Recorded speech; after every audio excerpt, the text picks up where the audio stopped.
Catalonia, a land steeped in historical reminiscence of periods of resistance, emerges from the annals of time. This region in northeastern Spain has rich cultural traditions, three unique languages, and self-determination attitudes.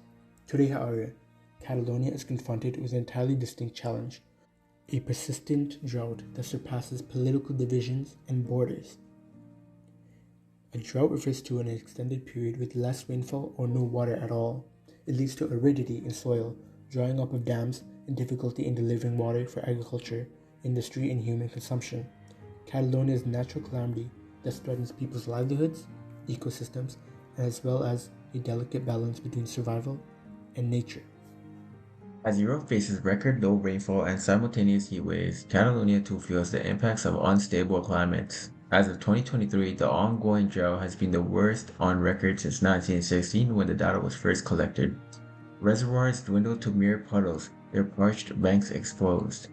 The Labios Reservoir, the lifeline to Barcelona and its environs, is also standing at only 21% of its capacity, which its objective was to collect the waters of Llobregat's river to supply Barcelona and its metropolitan area. Moving on to the 1st of February 2024, the government declared a state of emergency. From then on, residents faced restrictions: no car washing, no pool filling, and limitations to water per day per household. With water usage for crops and industries sharply reduced, business owners are also trying their best to adapt to new regulations, and one business owner had this to say. That 25% reduction in water use, I think industry can adapt to it. Not all, but most industry at least, if it's for a short time. But if this goes on indefinitely, it's going to be a serious problem. In terms of the farmers, local authorities have restricted the use of water for agriculture by 40%. This farmer, who produced artichokes and tomatoes among other crops, warns that the lack of water is likely to push up the prices of these products in supermarkets across Europe. And this is what one farmer has to say. I am worried because farming is my job, and if I don't have water, I end up planting fewer crops. If we can't plant as many crops, then this will mean there is less product for consumers. And there, amidst the parched land of Catalonia, an 11th century church re-emerged. Its stone walls, once emerged, now stood defiant, a symbol of endurance. Catalonia, like its ancient church, clung to life, yearning for rain, for renewal. As the world's temperatures are expected to increase, the risk of heat waves and droughts will rise as well.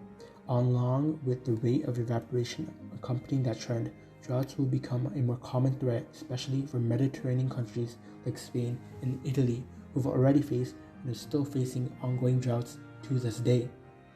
With the current trend of how our climate is progressing, becoming a more clear picture every day, we must make sure we do what's needed to adapt and mitigate the results of climate change. With the noticeable symptoms of climate change becoming more evident, we need to first inquire on how we'll adapt to them. It's important to create measures to strengthen our resilience within every facet of society. In this case, improving on drought-sensitive sectors like agriculture with crops that are drought-resistant.